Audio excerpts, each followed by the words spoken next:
Nnamdi stepped off the bus in Enugu, the vibrant heart of Igbo land, after a month-long trip to Abuja. His muscles ached from the long journey, but his spirit soared. He'd secured a deal to distribute his hand-woven ABA-made textiles to a chain of boutiques in the capital, a lifeline for his struggling business. He couldn't wait to tell his wife, Ifeoma, who was 6 months pregnant with their daughter, the good news.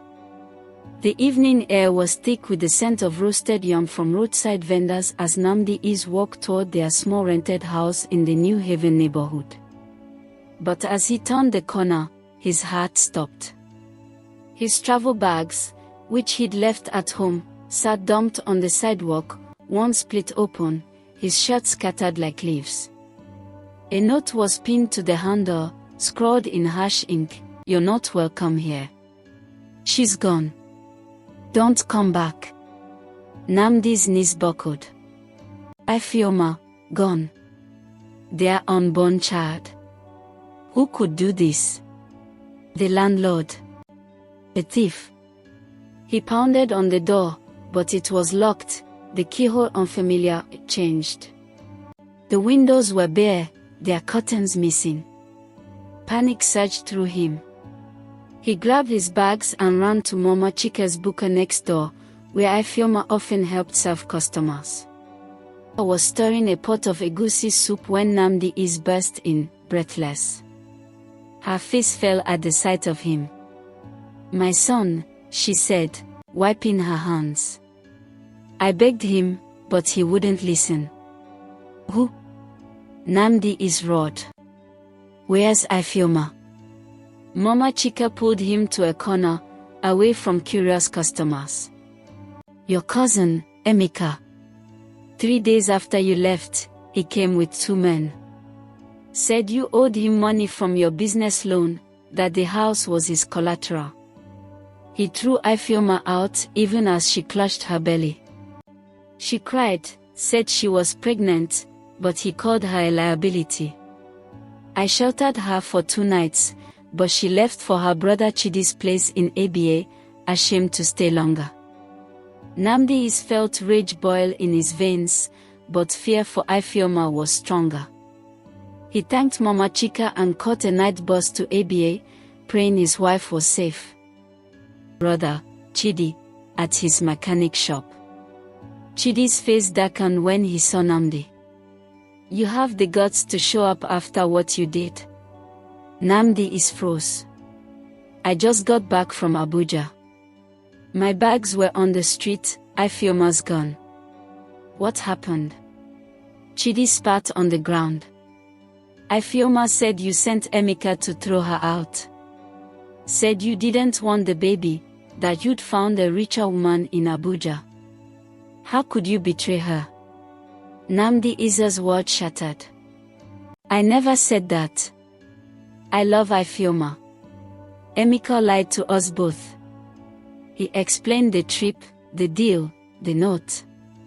Chidi's anger wavered, replaced by doubt. "Come see her," he said finally. Chidi led Nnamdi to his cramped flat, where Ifeoma sat on a mat, her eyes red from crying. When she saw Nnamdi, she flinched. "Why? Why abandon us?" Nnamdi knelt before Ifeoma, tears streaming. "I swear on my father's grave, I didn't send Emeka. I was in Abuja working for our future. He betrayed us." He showed her the note, told her everything. Slowly, our fear turned to fury, not at Nnamdi, but at Emeka. They talked late into the night. Ifeoma revealed Emeka had been pressuring her to convince Nnamdi to sell their small family land in the village, claiming it was useless. But she'd heard rumors of a new university planned nearby, making the land valuable. It hit Nnamdi. Emeka wanted the land for himself, and with Nnamdi gone, he'd manipulated Ifeoma to break them apart. And Nnamdi returned to Enugu, staying with Mama Chika while they planned their next move. They confronted Emeka at his shop in Ogbit Market, where he sold electronics. He was counting cash, flanked by 2 burly men. "Cousin," Nnamdi said, his voice steady despite his rage. "Why did you throw out my pregnant wife? Why lie to her?" Emeka smirked, leaning back. "You're too weak for business.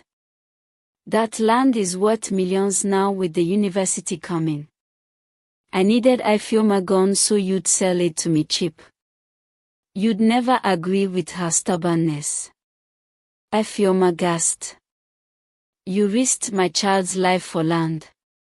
Emeka shrugged. "It's just business." Nnamdi lunged, but Ifeoma grabbed his arm. "Don't. Let's expose him." She turned to Emeka's customers, who'd gathered, curious. "This man threw me, a pregnant woman, onto the street to steal our land. He lied, said my husband abandoned me." Murmurs rippled through the crowd. Igbo people value family, and Emeka's actions were shameful. His face paled as customers walked away. Ifeoma and Nnamdi went to the village elders, presenting the note and Mama Chika's testimony. The elders summoned Emeka, who couldn't deny his greed. They fined him and banned him from village meetings, tarnishing his name. With Chidi. Nnamdi's Abuja deal kept them afloat, but it wasn't enough. Ifeoma, despite her pregnancy, insisted on working. She began selling akara at Chidi's shop, her warm smile drawing customers. Nnamdi hustled, delivering textiles across the southeast, saving every kobo. Their daughter, Chioma, was born in a small clinic, her cries filling them with hope. But at 6 months, Chioma fell ill with malaria. The hospital bill was 50,000 naira, more than they had. Nnamdi sold his phone, and Mama Chika sent them 20,000 naira she'd scraped together. Chioma recovered, but the scare hardened their resolve. Nnamdi vowed never to be helpless again. Ifeoma's akara business grew, and she started supplying chin-chin to local schools. Nnamdi expanded his textile trade, securing clients in Port Harcourt. By Chioma's 5th birthday, they'd saved enough to rent a shop in ABA's Orioria market. They called it Chioma's blessing, selling textiles and snacks side by side. Chioma, bright and curious, helped after school, learning to count change and greet customers. Later, in 2025, Chioma was studying engineering at the University of Nigeria, Nsukka, on a scholarship. Their business had grown into a chain of 3 stores across Igbo land, and Ifeoma and Nnamdi had built a modest house in Enugu. Ifeoma was a respected trader, known for mentoring young women. Nnamdi had never spoken ill of Emeka to Chioma, only saying, "Some people make bad choices, but we choose love." One Sunday, Nnamdi was invited to speak at a traders' summit in Onitsha. As he stepped off the stage, Emeka approached, his clothes threadbare, his eyes haunted. "Nnamdi," he rasped. Nnamdi froze. It was his cousin, aged beyond his years. Chioma, who'd come to support her father, joined them. "Papa, who's this?" Emeka's eyes widened, tears welling. "Is this my niece?" His voice broke. "Nnamdi, Ifeoma, I'm sorry. I lost everything, my shop, my family. Greed destroyed me." Chioma looked confused. Nnamdi took a deep breath. "Chioma, this is your uncle Emeka. He made mistakes long ago." He told her the truth, her face hardening with each word. "You threw my mother out when she was pregnant with me." Chioma's voice trembled. "You don't deserve to stand here." Emeka fell to his knees. "I know. I've begged God for forgiveness. I just wanted to see you, to say I'm sorry. Chioma walked away, tears streaming. Ifeoma, who joined them, placed a hand on Nnamdi's shoulder. Later, at home, Ifeoma and Nnamdi talked to Chioma. My girl, Ifeoma said, anger is a heavy load. I forgave Emeka years ago, not for him, but for us. We built this life despite him. Days later, Mama Chika called, her voice urgent. Nnamdi, come to Enugu. It's about Emeka. Ifeoma and Nnamdi rushed back, fearing the worst. At her buka, Mama Chika handed Nnamdi a tattered envelope. Emeka left this before he disappeared again. Inside was a land title, their family land, signed back to Ifeoma and Nnamdi. A note from Emeka read, I took everything from you. This is all I can give back. Forgive me. The couple stared at the paper, stunned. The land, now near a thriving university, was worth millions. Nnamdi and Ifeoma decided to lease the land to the university, securing a steady income. They used the funds to expand Chioma's blessing into a regional brand, employing local women.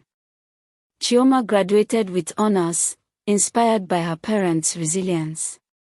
Years later, Chioma, now a successful engineer, started her own firm. Emeka sent occasional letters, working as a cleaner in Onitsha, trying to rebuild his life. Nnamdi and Ifeoma, now older, forgave him, not for his sake, but for their peace. Mama Chika, now in her 80s, watched their success with pride, often telling stories at Chioma's blessing. Nnamdi and Ifeoma looked at Chioma and their community, knowing their love had triumphed over betrayal. We built this, Ifeoma said, smiling at Nnamdi. Through love and resilience, we turned pain into purpose.